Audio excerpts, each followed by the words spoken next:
Assalamualaikum warahmatullahi wabarakatuh, Besti. Penghasilan dan pengeluaran dari konten pribadi pejabat publik. Gimana nih kalau dilihat dari perspektifnya akuntansi? Nah, yuk kita bahas yuk. Jadi dari sekian banyak prinsip akuntansi itu ada prinsip yang pertama itu adalah kesatuan usaha atau business entity. Nah, sebelum ke penjelasan business entity, gue mau jelasin dulu apa itu prinsip akuntansi. Jadi prinsip akuntansi itu adalah pedoman yang harus dipegang atau menjadi landasan di dalam penyusunan laporan keuangan. Lalu apa aja tuh prinsip akuntansi tersebut? Banyak, ada 7 paling enggak. Nah, salah satunya dan pertama adalah kesatuan usaha atau business entity tadi, yaitu prinsip atau ketentuan yang mengharuskan adanya pemisahan yang tegas nih antara harta dan kewajiban perusahaan atau organisasi dengan harta dan kewajiban pemiliknya atau harta dan kewajiban pihak lain seperti direksi dan karyawan perusahaan atau organisasi tersebut. Nah, selanjutnya ini berkembang secara umum bahwa kepentingan pribadi itu harus dipisahkan dengan kepentingan organisasi. Jadi itu jadi meluas tuh artiannya.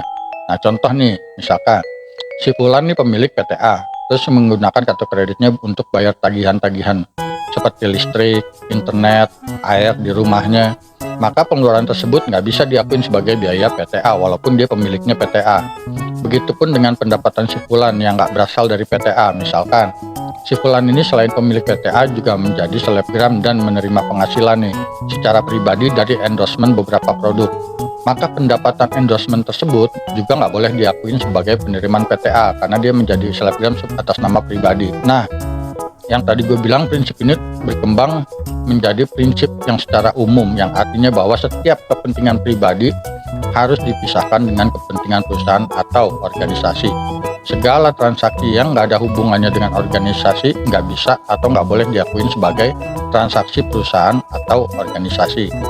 Nah, tujuannya kenapa sih harus begitu? Nah, salah satu tujuan utamanya pemisahan harta, kewajiban, dan kepentingan itu adalah agar performance atau kinerja organisasi itu dapat terukur dengan jelas, bahkan termasuk kepentingan direksi dan karyawannya tadi itu.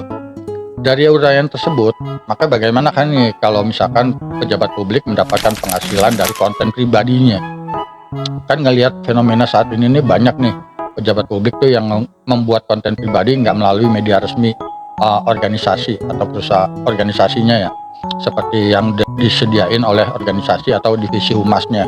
Misalkan Gubernur DKI Jawa Barat selalu membuat konten lalu diupload di channel pribadinya, dan dari konten tersebut si gubernur menerima penghasilan dan dibagi-bagi nih ke masyarakat. Nah, berdasarkan prinsip bisnis entitas tadi dan yang diuraiin di contoh tadi, pertama, penghasilan dan pengeluaran dari gubernur tersebut nggak bisa diakuin sebagai penerimaan dan pengeluaran daerah, dikarenakan transaksi baik penerimaan dan pengeluaran tersebut tuh nggak melalui mekanisme organisasi, tapi langsung dan atas nama pribadi, sehingga nggak boleh dijadikan ukuran atau penilaian performance atau kinerja dari gubernur tersebut. Jelaskan sampai sini? Di dalam memimpin organisasinya yang dipimpin, yaitu Pemprov DKI tadi, DKI Jawa Barat.